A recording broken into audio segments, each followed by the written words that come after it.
तो पार्ट 8 की शुरुआत वहीं से होती है जहां पिछला एपिसोड खत्म हुआ था। दोही गुवोन को सबके सामने शादी के लिए प्रपोज करती है, जो सुन सभी लोग तो हैरान रह जाते हैं। गॉसिप शुरू हो जाती है गुवोन को लेकर कि आखिर ये है कौन। वही दोही के कंपनी के एम्प्लॉइज तो काफी ज्यादा एक्साइटेड लग रहे थे, लेकिन गुवोन तो कह देता है कि मुझे शादी नहीं करनी। जो सुन अगेन सब लोग शॉक्ड होते हैं, इसने मेरे ग्रुप की होने वाली चेयरवुमन का प्रपोजल कैसे ठुकराया। वही इस रिजेक्शन से दोही का तो सबके सामने बहुत ही बड़ा सा एम्बैरेसिंग मोमेंट हो गया। जूसियोक दोही से कुछ कहने जाता है, पर दोही उसे मना करती है क्योंकि वो तो ऑलरेडी काफी ज्यादा एम्बैरेस्ड हो चुकी थी। इसीलिए वो चुपचाप से यहाँ से जाने लगती है और उसके पीछे पीछे गुवोन भी आ रहा होता है। तो दोही उसे थोड़ा चिढ़ते हुए कहती कि अब मुझे क्यों फॉलो कर रहे हो तुम। गुवोन कहता है तुम्हें प्रोटेक्ट करने के लिए, आखिर मैं तुम्हारा बॉडीगार्ड जो हूँ। जो सुन दोही तो उसे गुस्से में घूरती है। जो देख गुवोन कहता है कि मैं अपना काम और अपने पर्सनल लाइफ को अलग रखता हूँ। ये बोलकर वो स्माइल करता है। जो देख दोही तो और चिढ़ जाती है, कहती है कि मैं ही पागल थी जो इसे शादी के लिए पूछ लिया। ये बोलकर वो बाहर निकल जाती है तो गुवोन सारे मीडिया वालों को पीछे हटाने लगता है और उसके साथ चला जाता है। पर मैडम जू के इस फैसले से उनके फैमिली वाले बिल्कुल भी खुश नहीं थे। उनका फेस देखकर ही हमें समझ आता है। अगले सीन में हम सुवान के बच्चे ऑस्टिन और जस्टिन को देखते हैं, जो फिर से वाइन के बोतल के साथ खेलने लग जाते हैं। किसी के आने की आवाज सुनकर वो टेबल के नीचे छुप जाते हैं। सुवान तो पागलों की तरह चिल्लाते हुए आती है कि हमारी मॉम ने हमें ही धोखा दे दिया और इस दोही ने हमारी मॉम की इनहेरिटेंस लेने के लिए हमारे ही सामने एक रैंडम बंदे को शादी के लिए प्रपोज कर दिया। हमें दोही के खिलाफ लीगल एक्शन लेना चाहिए। जिस पर नोसुक कहता है कि इसका कोई फायदा नहीं है। इनहेरिटेंस लॉ के हिसाब से मॉम ने हम दोनों को अपने अपने शेयर्स दिए हैं और बाकी उनके नाम के शेयर्स और सारी कंपनीज, और उन्हें मैनेज कौन करेगा इसका फैसला उनके हाथ में था, जो उन्होंने दोही के नाम ट्रांसफर कर दिया है। सुवान कहती कि अगर हम कोर्ट में ये बता दे कि मॉम मेंटली अनस्टेबल थी और दोही ने फोर्सफुली उनसे ये विल बनवाई, नोसुक कहता है इसका भी कोई फायदा नहीं होगा क्योंकि मॉम ने लीगली ये विल बनवाई है उनके सारे लॉयर्स, अटॉर्नीज और लीगल एडवाइजर के सामने। जिससे सुवान तो फिर से पागलों की तरह चिल्लाने लग जाती है और जाकर मैडम जू के चेयर में बैठ जाती है। तो बच्चे उसे चिल्लाता हुआ देखकर भाग जाते हैं। वहीं हम देखते हैं नोसुक मैडम जू के चश्मे की ओर देखता है और हमें 12 साल पहले का एक फ्लैशबैक दिखाया जाता है, जहाँ नोसुक ने कुछ तो क्राइम किया था, मे भी किसी इंसान को मारा था। जिससे मैडम जू तो गुस्सा होकर फोन पर किसी से कहती है कि अगर इसने क्राइम की है तो इसे सजा भी जरूर मिलेगी। वहीं नोसुक उनसे रिक्वेस्ट करता रह जाता है, मॉम मुझे पता नहीं था कि वो इंसान है, प्लीज मुझे माफ कर दो। पर मैडम जो अपने फैसले से नहीं हटती। कमिंग बैक टू प्रेजेंट, नोसुक की वाइफ कहती है कि मॉम ने तुम्हें फिर से साइड लाइन कर दिया। तो नोसुक कहता है कि अगर मॉम यही चाहती है तो मैं उनका ऑर्डर फॉलो करूंगा, पर हम उसकी आंखों में गुस्सा साफ देख पाते हैं। वही इधर नोसुक का बेटा म्योंग मैडम जू के ग्रीन हाउस में सिगरेट पीता है, जिससे हम समझ तो जाते हैं कि ये भी कुछ कम नहीं है। इधर गुवोन दोही के साथ कार में होता है, जहाँ वो कुछ कहने जाता है, पर इससे पहले दोही कहती है कि मैं बिल्कुल चिल हूँ और जो भी हुआ उसे भूल भी चुकी हूँ। तो गुवोन पूछता है कि फिर तुम पीछे क्यों बैठी हो। दोही कहती है मेरी जगह हमेशा से ही यहीं पर थी। गुवोन फिर से कुछ पूछने जा रहा था, पर दोही उसे रोककर कहती कि अगर तुम एक्सप्लेनेशन देना चाहते हो कि तुमने सबके सामने मेरा प्रपोजल क्यों ठुकराया, तो मुझे वो जानने में बिल्कुल भी इंटरेस्ट नहीं है। गुवोन कहता है मुझे कुछ एक्सप्लेन नहीं करना, पर दोही फिर से उसे रोककर कहती कि मैं काफी दिनों से अच्छे से सोई नहीं हूँ और मेरा दिमाग भी उस टाइम सही नहीं चल रहा था, इसलिए उस टाइम मैंने तुम्हें जो भी कहा वो बस स्लीप टॉकिंग थी।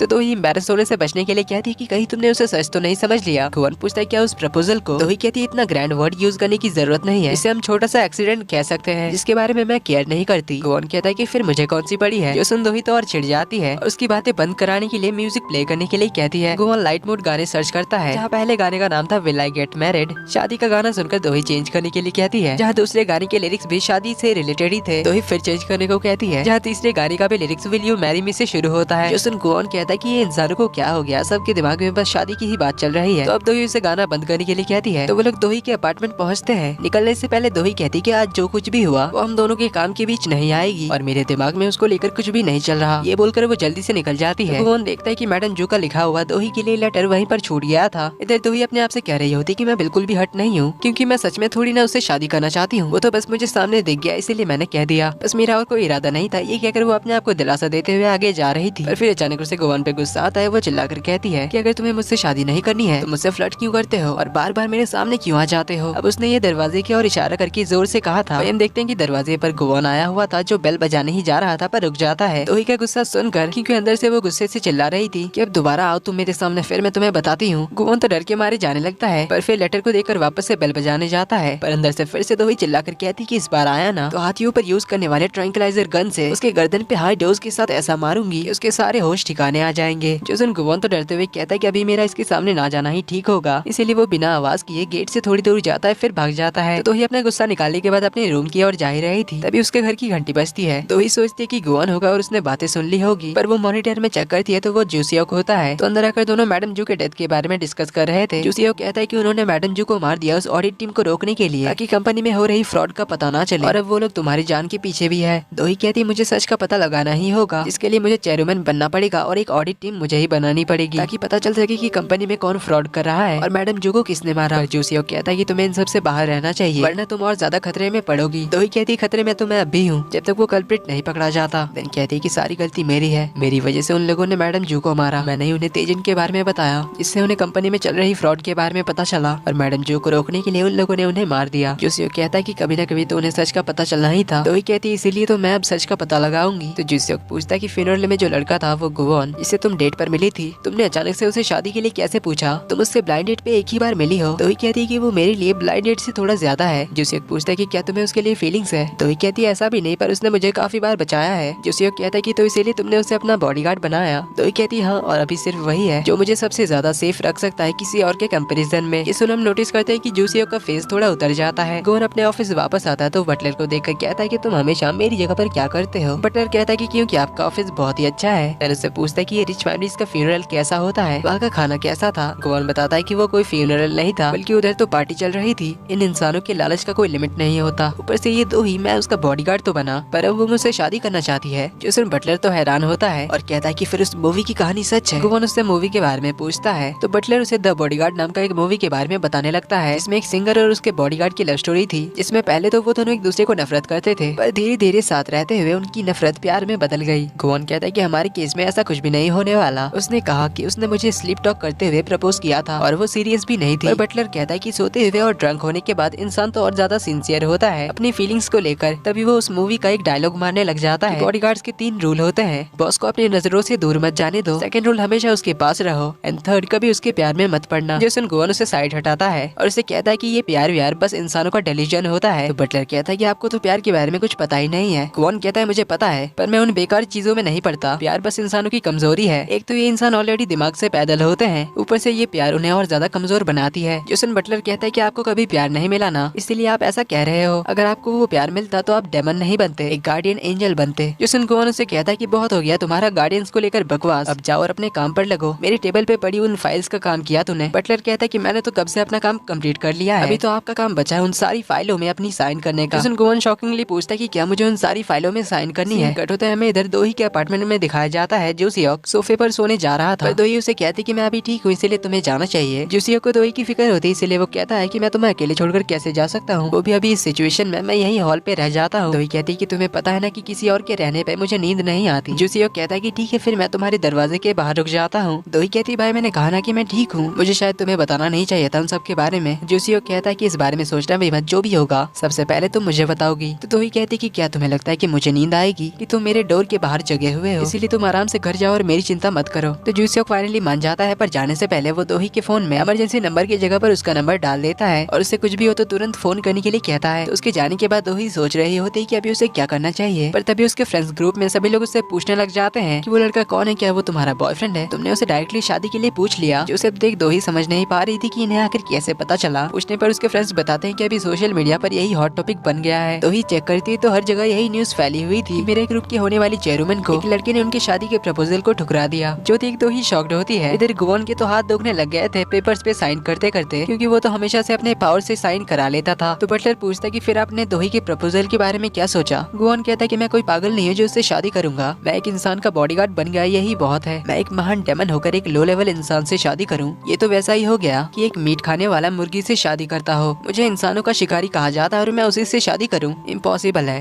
मुझे बस अगले फुल मून तक का वेट करना है, फिर उसे समंदर में ले जाकर अपना टैटू वापस लेना है, फिर मैं अपने रास्ते और वो अपने रास्ते निकल जाएगी। पर तभी वहाँ पर तलवार लेकर गायोंग पहुँच जाती है और गुस्से से चिल्लाते हुए आती है कि उस दोही की हिम्मत कैसे हुई तुम्हें प्रपोज करने की। फिर उसे फोटो दिखाकर पूछती है कि दोही ने जिसे प्रपोज किया वो तुम ही थे ना? बटलर तो उसका गुस्सा शांत कराने की कोशिश करता है, लेकिन गायोंग तो गुस्से में उसकी ओर ही आने लगती है। दोनों तो घबरा जाते हैं, पर तभी गोवन के फोन में दोही का फोन आ जाता है जो उसे अभी के अभी मिलने बुलाती है। तो गोवन उसे मिलने चला जाता है, जहाँ दोही तो सनग्लास लगाकर उसका वेट कर रही थी। गोवन पूछता है कि इतनी रात को सनग्लास पहनकर कहीं तुम बड़ी सेलिब्रिटी तो नहीं बन गई? दोही तो गुस्से में उसे अपने फोन में न्यूज दिखाकर कहती है कि कैसे न पहनूं, तुमने तो मुझे एक ही दिन में सेलिब्रिटी बना दिया, जहाँ हर जगह मेरी बातें चल रही है। गोवन फोटो देखता है जिसमें उसका फेस ब्लर किया हुआ था, तो कहता है कि इनकी हिम्मत कैसे हुई मेरे फेस को ब्लर करने की, मेरे हैंडसमनेस को दिखाकर उनकी रीच और ज्यादा बढ़ती। जो सुन दोही तो गुस्से में कहती कि अगर तुम्हें अपने फेस की इतनी बड़ी होती तो तुमने मुझे सबके सामने मना क्यों किया? मानती हूँ मेरे स्टेटस की वजह से तुम्हारे लिए ये बात बहुत ही बड़ी थी, मैं कहाँ और तुम कहाँ, इसीलिए तुमने घबरा कर ना कह दिया होगा। गोवन कहता है कि मैंने तो पहले ही कहा था कि मैं हमेशा सिंगल रहना चाहता हूँ। तो दोही कहती है सेम मैं भी। गोवन कहता है ठीक है फिर बात खत्म। दोही कहती है इतनी जल्दी खत्म कैसे होगी, मेरी लाइफ का सबसे एम्बैरेसिंग मोमेंट तुम्हारी वजह से अब सारी दुनिया को पता है। गोवन पूछता है कि फिर तुमने मुझे क्यों प्रपोज किया। वहाँ तो बहुत से लड़के थे, जिस पर दोही तो उसे कुछ भी नहीं कह पाती। गोवन कहते कि कहीं वो बात सच तो नहीं है कि इंसान स्लिप टॉकिंग करते हुए और ड्रंक होकर सिंसियरली अपनी फीलिंग्स बताते हैं। दोही कहती मैंने कहा था ना कि मैं सीरियस नहीं थी। तो गोवन कहता कि फिर तुमने मुझे यहाँ क्यों बुलाया? सीरियस नहीं थी तो भूल जाओ, बात खत्म, और किसी और को ढूंढ लो जो तुमसे शादी करना चाहता हो। जोसुन दोही तो गुस्से में कहती है कि अगर तुम दुनिया के आखिरी लड़के भी होगे तब भी मैं तुमसे शादी नहीं करूंगी। गोवन कहता है अच्छी बात है, मैं तो बच गया। जोसुन दोही तो यहाँ से गुस्से में जाने लगती है और इसी के साथ पार्ट 8 का एंड यहीं पर होता है।